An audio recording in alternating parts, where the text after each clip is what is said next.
Intruder. The rain did not merely fall, it assaulted the glass. It came down in heavy, erratic sheets, driven by a relentless coastal wind that made the old windows of the fourth-floor apartment rattle violently in their casings. To Sam, sitting alone in the center of the living room, the sound was a suffocating drumbeat. It filled the uncarpeted space, echoing off the bare walls, a constant, droning reminder of how isolated he truly was. The only illumination came from a single desk lamp in the corner, casting long, distorted shadows across the ceiling like grasping fingers. Exhausted from months of working from home in near-total isolation, Sam stared blankly at his laptop, his head throbbing. For days, a persistent, gnawing unease had been clinging to him, an irrational sensation that his space was no longer entirely his own. Suddenly, the heavy silence was shattered. On the glass coffee table, his smartphone began to vibrate violently, cutting through the roar of the rain. Sam flinched, his heart taking an uncomfortable leap as he picked up the device.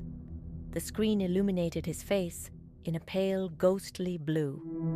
It was an incoming video call from an unknown number. Hesitant but driven by a strange anxiety, he swiped to answer. The screen connected to a pitch-black void.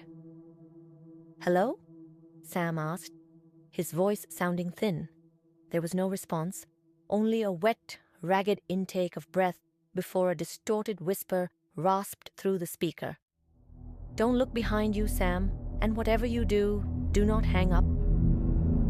Sam froze, the air in his lungs turning to ice. The voice continued, chillingly detailing his faded blue shirt and his cold coffee.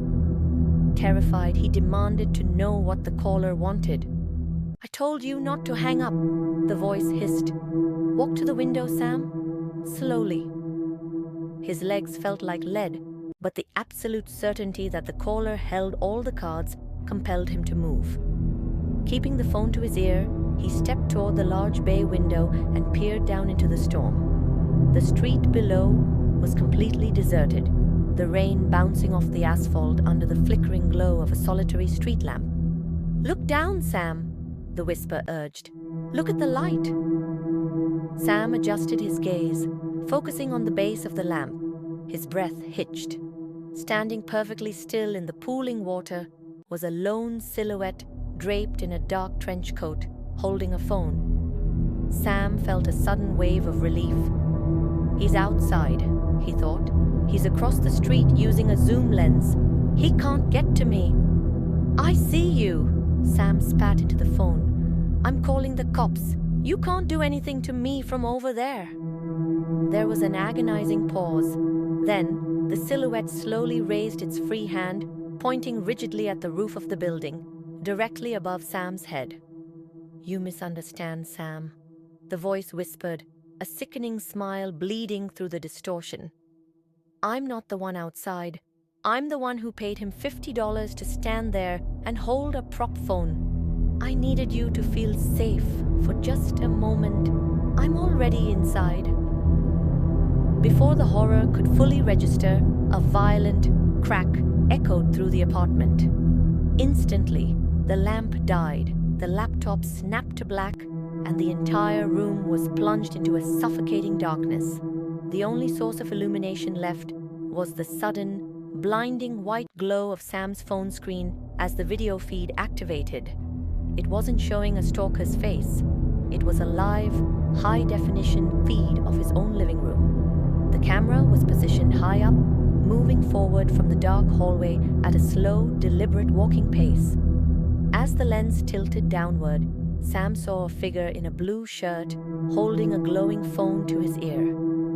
It was a live feed of Sam's own back. A heavy, deliberate footstep thudded on the hardwood directly behind him. The air grew warm, heavy with the metallic smell of wet asphalt and decay. On the screen, a pale, translucent hand with unnaturally long fingers slowly extended, reaching for his trembling shoulder. A hot, wet breath brushed directly over his neck. "Turn around, Sam." Slowly, agonizingly, Sam began to rotate his head, his eyes wide with a final desperate dread. Just as his gaze caught the faint, horrifying outline of a face shifting in the shadows behind him, the video feed violently warped into digital static. The words, "Connection lost," flashed in a harsh, blood-red font before the screen snapped to black, instantly swallowing his final, terrified scream.